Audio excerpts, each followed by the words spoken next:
So I have the story of Cosmo, and Cosmo has a happy ending. And I'm doing this story of Cosmo because I know I have a lot of pet lovers on my post, and I want to show the power of social media. So Sarah, Cosmo's pet mom, took to social media, and she said this. She says, "Stolen dog, please share to help.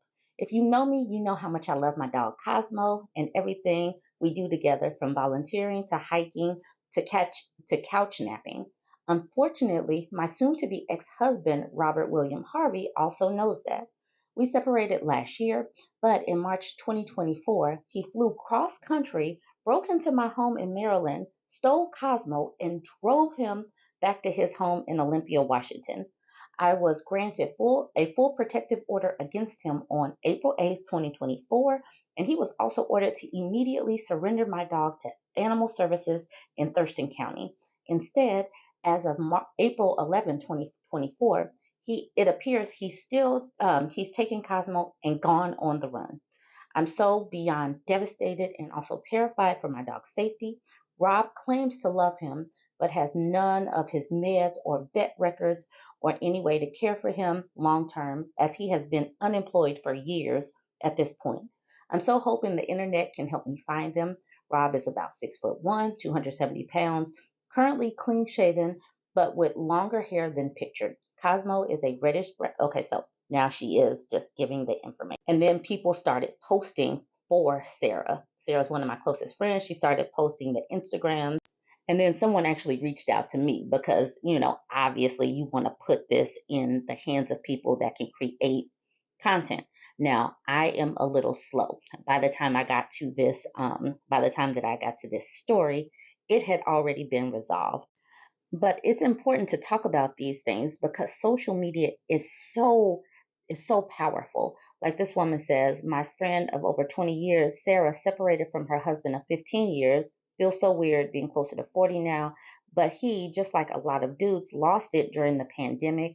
He had been unemployed but was going on unemployed for 6 years when Sarah got shockingly laid off last year. He then took himself to the ER when she told him for a heart attack. It was a panic attack, and all he could think about and talk about was how her being laid off from her high paying job would affect him. They separated shortly after. He kept switching lawyers, going missing, not making court dates. So then she threatens to file uncontested. He goes off the radar. He then breaks into the house. That's where he steals Cosmo. And then he admitted over text that he did it, that he stalked her for an extended period of time, but was unsure how long, uh, as he is not very good with time right now. And then he drove back from DC to the West Coast. I know we hear about divorce proceedings where child custody gets wild, but a lot of women are not having babies these days. And pet custody can also get contentious as well. And we've also seen these stories where men harm pets to get back at their exes. So I don't take these things seriously. I am not a pet owner. I'm not.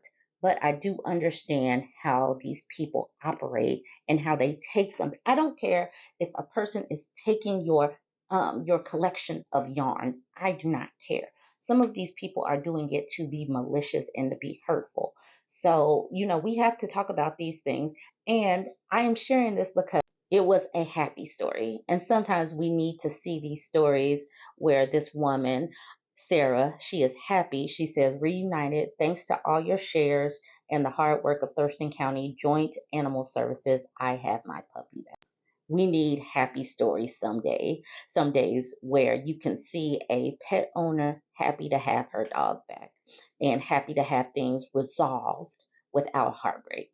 One more picture of Cosmo with Sarah, but the focus is on Cosmo. Y'all jump in the comments. Let me know what you think about this one. Don't forget to like, comment, and share.